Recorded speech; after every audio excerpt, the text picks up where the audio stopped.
Las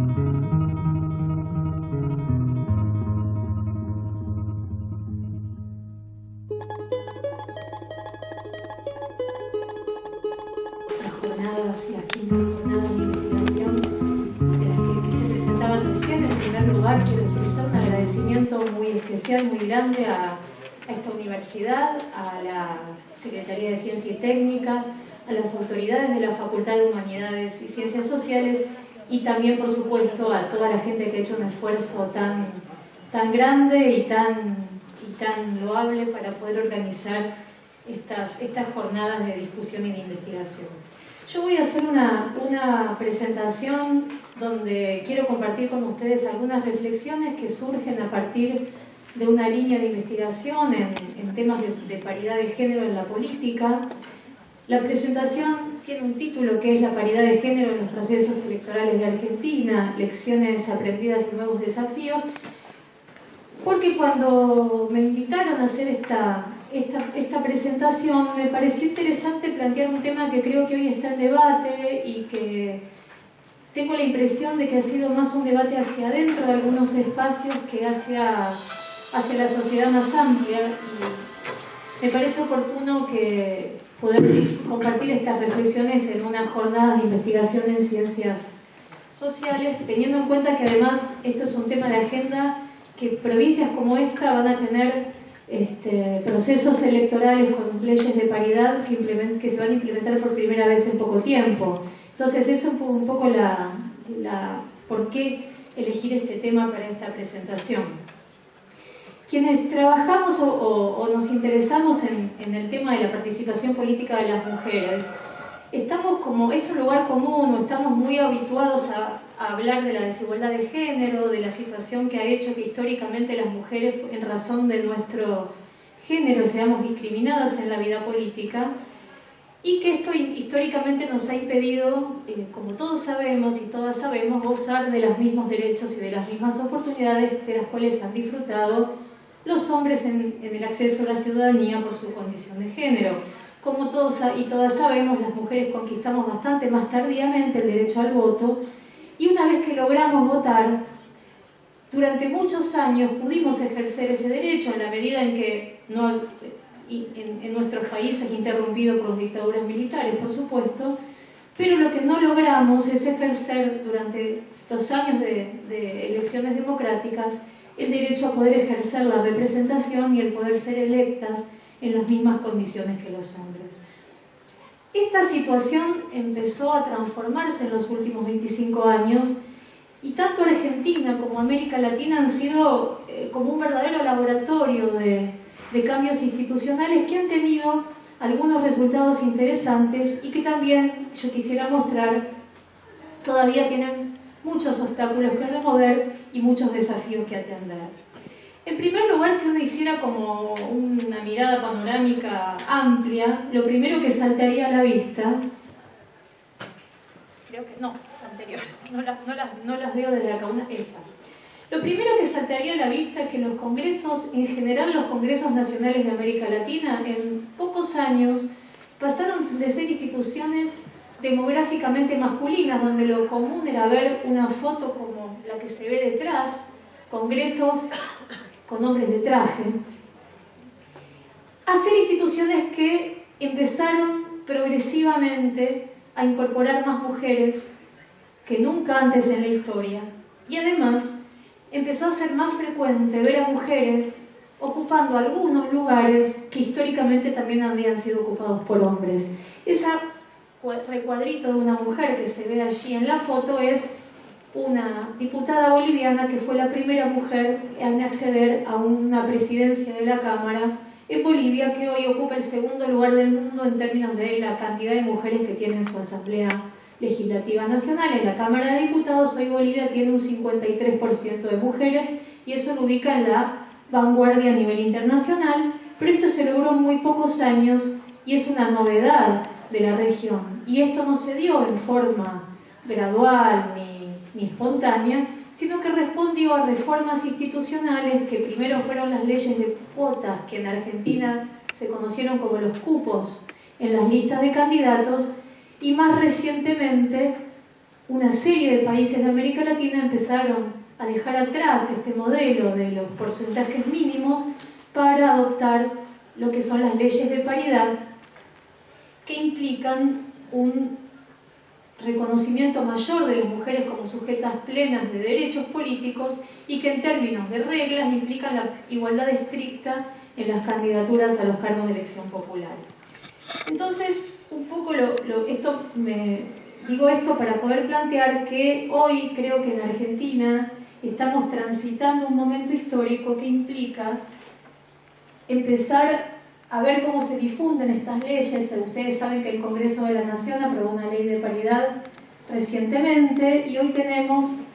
8 provincias del país que ya tienen este tipo de normas, muchas de las cuales todavía no las aplicaron por primera vez, la van a aplicar por primera vez en los próximos procesos electorales.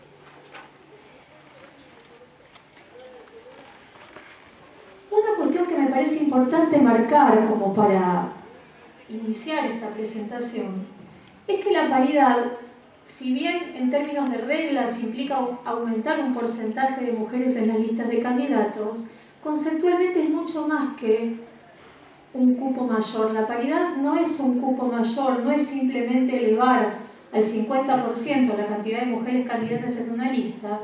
sino que si uno revisa los fundamentos que están detrás de este cambio de paradigma en la forma de incorporar a las mujeres en las candidaturas y en las instituciones políticas, lo que expresa la paridad en el fondo es un cambio bastante profundo en la manera de entender la democracia, en la idea que tenemos de la representación política en una democracia. Y un poco esta discusión sobre la paridad en toda la región, que ha sido muy rica. El primer país de América Latina que incorporó la paridad fue Ecuador en el 2008,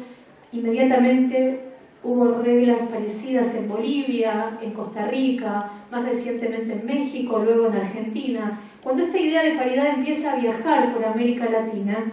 se difunde la idea y que se pone cada vez más en agenda de que una democracia donde las mujeres tienen limitaciones para acceder a los espacios de poder es una democracia que tiene problemas de inclusión. Y la inclusión es una dimensión esencial del concepto de democracia. Entonces, un poco esta idea de paridad lo que está haciendo es sacar el foco de atención de las propias mujeres, dejar de pensar, como muchas veces se piensa, que la no inclusión de las mujeres es un problema de la ciudadanía de las mujeres exclusivamente, para pensar que la no inclusión de mujeres es un problema del régimen político y que afecta profundamente una de sus dimensiones esenciales, que es la inclusión, y por lo tanto, al menos desde las discusiones de la ciencia política, hoy hay cada vez más consenso en que una democracia donde las mujeres son una minoría en los cargos de representación es una democracia de baja calidad. A nivel nacional estuvo vigente desde las elecciones de 1993 hasta el último proceso electoral que vivimos a nivel nacional. Lo primero que podemos ver claramente, que queda evidenciado en esa gráfica, es cómo esta ley de cupo femenino permitió una inclusión bastante más significativa de las mujeres, tanto en la Cámara de Diputados, que es lo que se ve en esa gráfica, como en la siguiente gráfica vemos lo que ocurrió en el Senado de la Nación. Esto es bastante interesante porque hoy tenemos prácticamente un 40% de diputadas y de senadoras nacionales, con alguna diferencia entre las cámaras, mientras que en 1991, que fue la última elección sin medidas de igualdad en la legislación electoral de Argentina, las mujeres representaban el 5% de la Cámara de Diputados y un porcentaje aún menor en el Senado de la Nación. Además de esta incorporación de mujeres en términos de inclusión política, otra consecuencia de este cambio en la composición demográfica del Congreso de la Nación fue una ampliación bastante evidente de la agenda de discusión legislativa. Por experiencias de vida, por diferentes circunstancias que nada tienen que ver con un argumento esencialista, las legisladoras nacionales llevaron al Congreso una serie de cuestiones, de problemas, de preocupaciones que históricamente habían estado bastante ausentes o habían sido bastante marginales en un Congreso que estaba íntegramente compuesto por varones.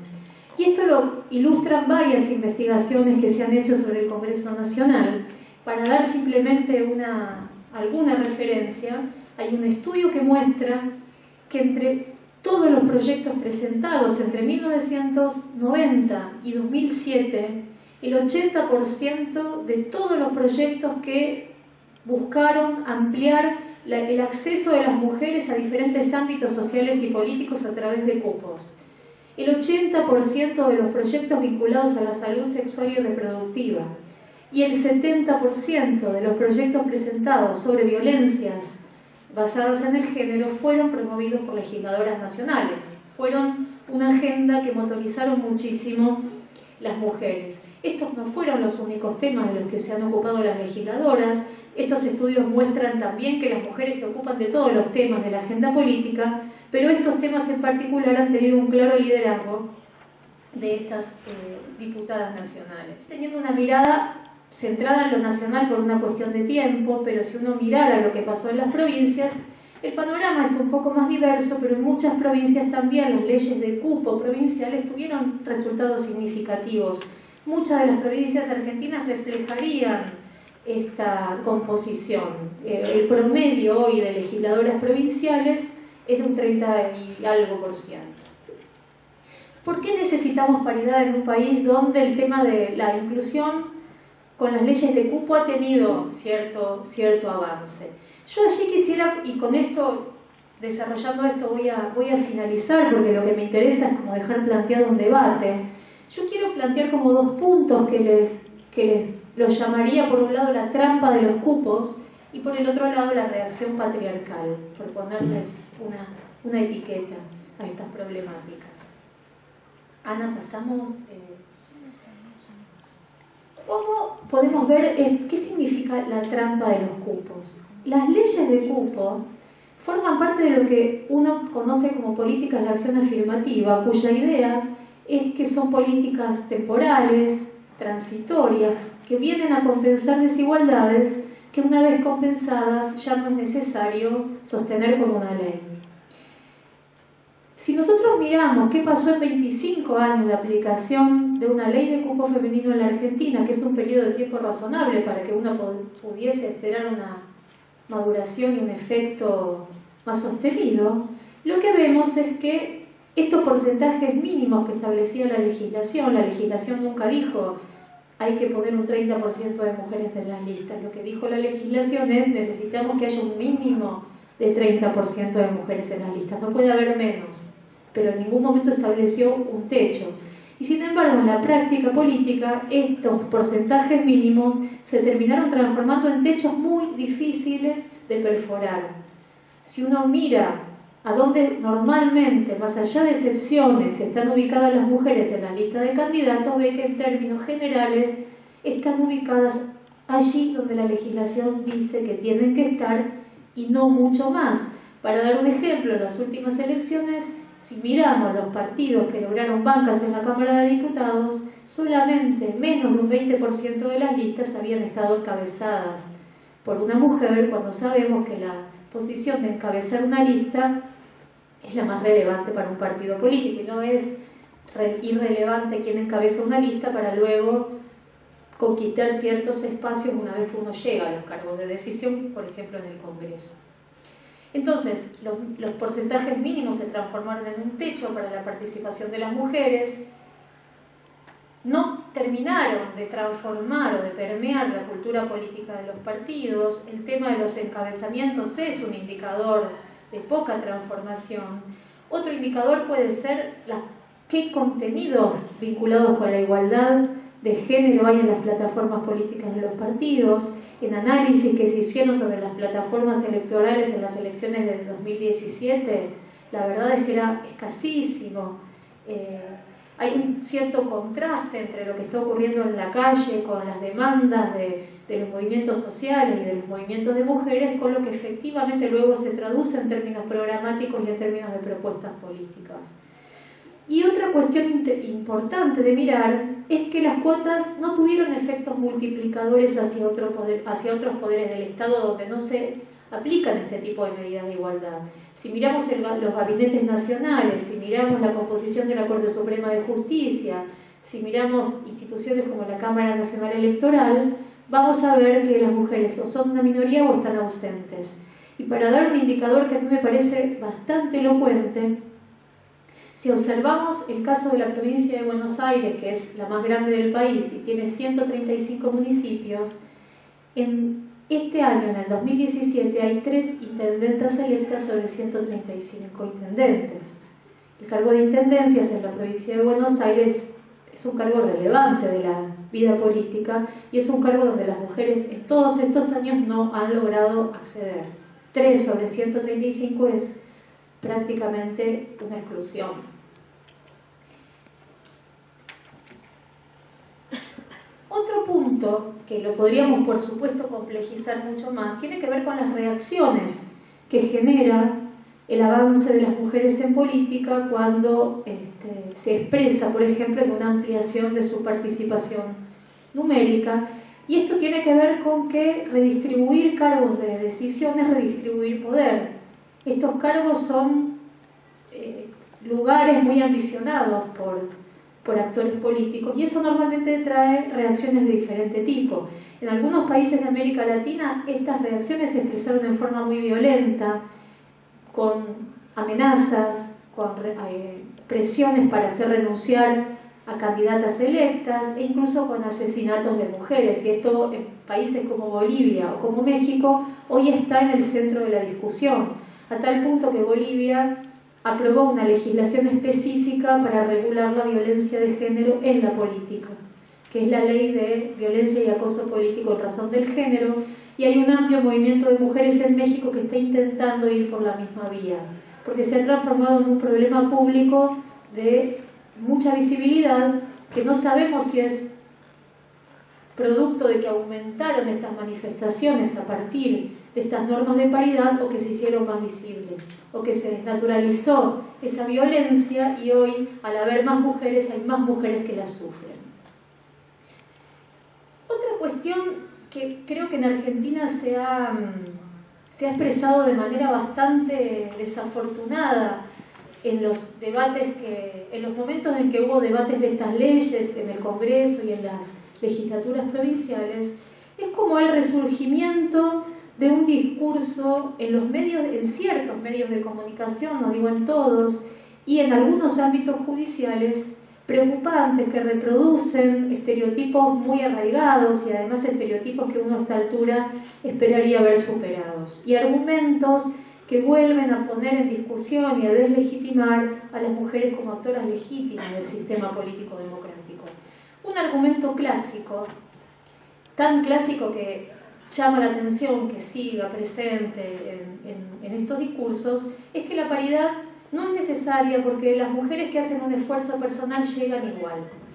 Este argumento, por un lado, es contrafáctico porque, habiendo medidas de igualdad,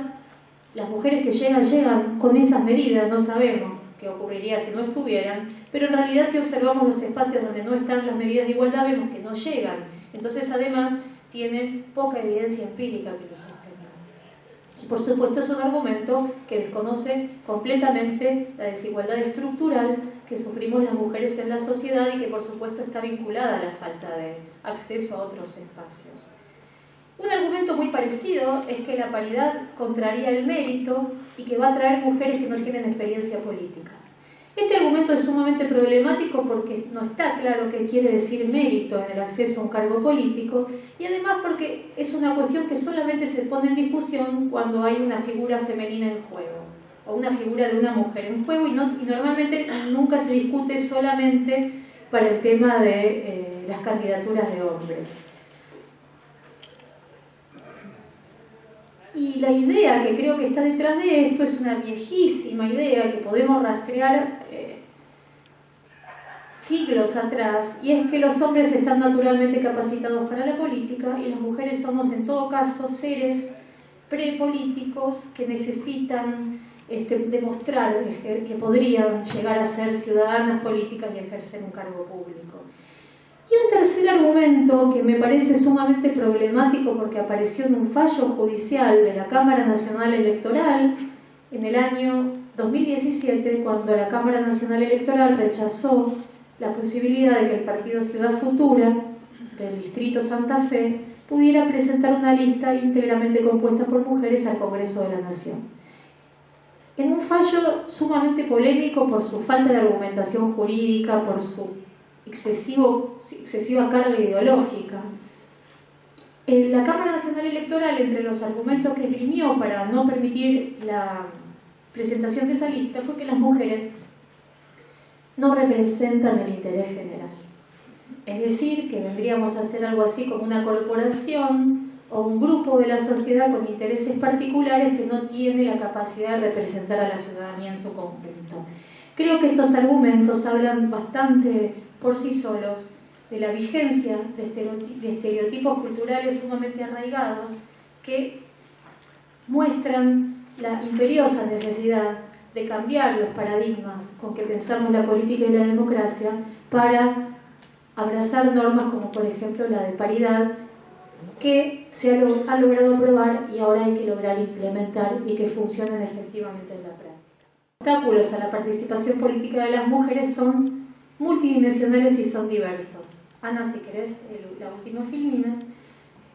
Creo que una política de paridad puede comenzar por el sistema electoral, que es lo que hemos hecho en Argentina, reformar las leyes electorales para instalar esta idea, por lo menos en algunos cargos políticos, pero me parece que una política integral de paridad que intente, francamente, producir transformaciones más estructurales en la sociedad y en la vida democrática necesita ser pensada como una canasta